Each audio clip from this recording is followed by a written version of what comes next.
Hi, my name is Amy Bowie, and I'm here to help you with the explosive child in your classroom. Whether you're a teacher, special ed director, principal, if you're dealing with explosive behavior in the classroom, then you're probably having a significant amount of difficulty right now.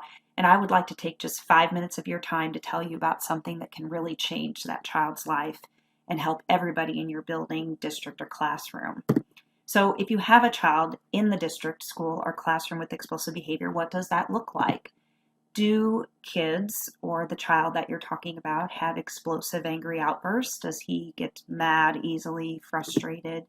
Does he refuse to follow directions and do schoolwork? So any kind of task that you ask him to do, a writing assignment, math, has refusals. Sometimes crying, yelling, even profanity, inappropriate language, saying things that are not very nice or disrespectful when angry. Do they remove themselves from the classroom, either get up and just leave, or sometimes try to run, even run out of the building at times? Do they seem irritable a lot of the time, just seeming easily frustrated with things? What about unable to accept no without a meltdown? Kids that just don't like it when someone tells them no, that they can't do something or they can't have something. Or always wants his or her own way. So kids that have trouble because they wanted to be first in line and it wasn't their turn to be first, and they're having a meltdown over that. When blocking or removing the child from either leaving the classroom or having to move them to another environment because of their behavior, he or she becomes aggressive. So when you have to intervene, they hit or kick or do some of those kinds of things. And do you feel like your only options are to send him or her home? Have you done that before as an option? And have you used suspension as an option for safety, keeping all of the staff safe and everyone safe because of the behavior? Have you had to suspend the child? So the question is, why is this behavior happening, especially since I've seen kids early on, even at age 5 and 6, having some of these behaviors. So what's going on? Now, the students can have an IEP, a 504 plan, or no diagnosis at all. I work with all kinds of kids and many kids that don't have any kind of a diagnosis. So this is not just a special ed kind of thing for someone with a disability. A lot of these kids are starting to have some of these behaviors very early. Usually there's significant deficits in executive function skills. That's the ability to plan and problem solve, to think before you do something. So kids are very impulsive when they don't have good executive function skills and oftentimes don't have a very good regulating system. They don't regulate their emotions very well. So little things become a big deal. They're often unable to tolerate frustration, be flexible, or to problem solve. And the response to anxiety and stress is not age appropriate. So the way I like to think about it is that these are kids that are still acting like a 2-year-old, having a terrible 2 tantrum or a terrible 3 tantrum where they're on the ground kicking and screaming and don't like that someone told them no, or tolerating frustration, only now that terrible 2 behavior is in a 9-year-old body or a 12-year-old body.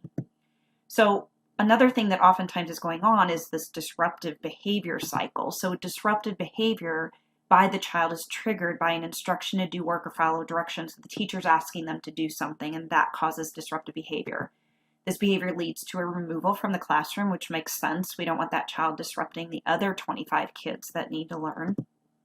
In the new environment, the work is no longer presented, so now they're in the office, and they're not doing the work that they had been asked to do by the teacher. And so the child learns that behavior makes work or demands go away. If I act like this, I'm removed from the classroom, I'm in the principal's office, and now I'm not working.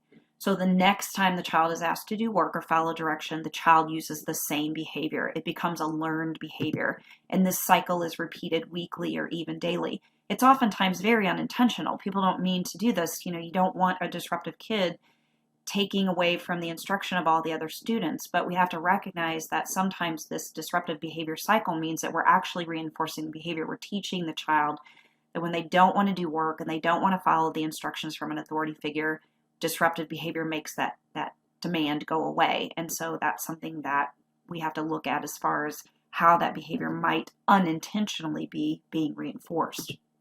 So what's the solution? Rage to Reason is based on scientific principles of applied behavior analysis and research from the Monroe-Meyer Institute. It teaches compliance by listening to authority figures while keeping everyone safe. So it's a very important component that we help people stay safe, especially with kids that have some aggressive behavior, but also helping them to understand that in life you have to listen to an authority figure which is all what school is. School has to do with listening to your teacher and the principal and various authority figures. And so kids need to learn that they have to follow those directions. It reduces and sometimes even eliminates all explosive behavior. Some of our data shows that our kids are having no explosive behavior anymore. Definitely significantly reduces that behavior. And it teaches skill deficits and frustration tolerance. Since we know these kids don't tolerate frustration very well, we do a very specific curriculum that teaches coping skills, and it returns kids to a less restrictive environment. And our data is between 60 and 70% of kids go back to a less restrictive environment, and some kids have gone from a special education environment to no longer needing an IEP and being 100% back in the classroom in the general education setting. It can be implemented in any environment by anybody. It's easy to do with a little bit of support and training. So here's some data. This is a student, Nick.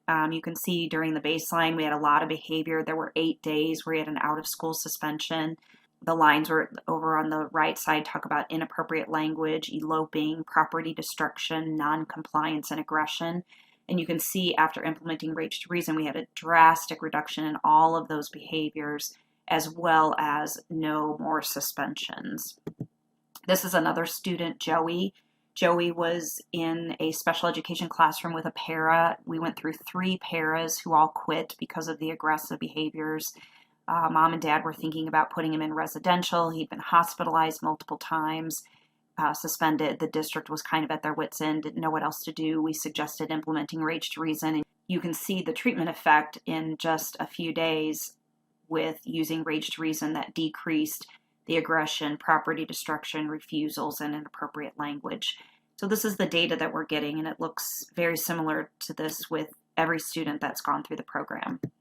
So how do you get training for Rage to Reason and start this program if you have a child that meets some of these characteristics that I've talked about of having explosive behavior? Step 1 is you have to have training. There's Rage to Reason training, so you have to attend the one-day training. It is live throughout the Midwest, so the website will tell you kind of where the locations are to actually watch the training live. That's not always doable for everyone's schedule, so it is offered as a webinar on the website. It's 4 75-minute sessions, so you can watch them on your own time and be able to, do it when it's convenient for you. Normally, it's $89 per person for the webinar, which is equivalent to a one-day workshop. But right now, I'm doing a $50 off with a coupon code. The coupon code is R2R, and this will be sent to you in an email, making it only $39 for the one-day training.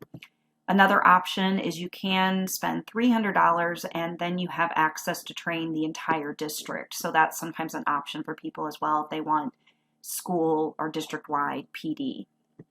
Step 2 is you would then need to purchase the curriculum, and the curriculum is called Rage to Reason. It includes all the data collection sheets, assessment guides, and all the visuals and materials you need to start. So it includes everything that you need. And the training manual is now included for free. It's not for publication. We're still working on getting that piece published, but we have the handout that will have most of the information that will be in the training manual. So now, for right now, at least until we have it published, we're including that for free. And then the third step is the consultation and support. And some people need this piece. Some are able to do Rage to Reason without it, but we definitely recommend this being overseen by a behavior analyst. So the consultation and support usually includes a one-time on-site consult for a needs assessment or an FBA. So we just need to come see the child one time, and we travel all over the United States and even worldwide. It's remote weekly consultation from there while implementing the program, including daily email, phone, Skype, GoToMeeting. So we're walking you through it every step of the way, but we're doing that remotely, so the cost is very little. My background, I'm a board certified behavior analyst and a special education teacher, so I've been in the classroom. I've had 25 years of experience working with explosive behaviors. I do teach some coursework at the University of Missouri St. Louis. I founded a nonprofit agency for kids with severe and challenging behaviors, school, adult program, preschool, and I'm also the founder of Learning Momentum. And I'm the mother of a wonderful 18-year-old son with bipolar and an anxiety disorder. So I have lots of experience working with these kids, and we've been able to get a lot of really, really great success stories out of using Rage to Reason. So I'm very anxious for you to try it. If you are interested in going to the training or doing the webinar, all that information will be sent to you in an email, as well as my contact information. If you would like to talk to me personally about anything, I'd love to set up a meeting and be able to chat about any of the options that we have to help with the kids that you are experiencing some difficulties with. Thank you very much, and please feel free to contact me anytime. Oh, and don't forget to sign up by clicking on the link below to receive all the information you need to get started and $50 off the price of the one-day Rage to Reason training as a webinar. When you complete the webinar, you will earn a certificate with 6 CEUs. Good luck, and I hope to hear from you soon. Thanks.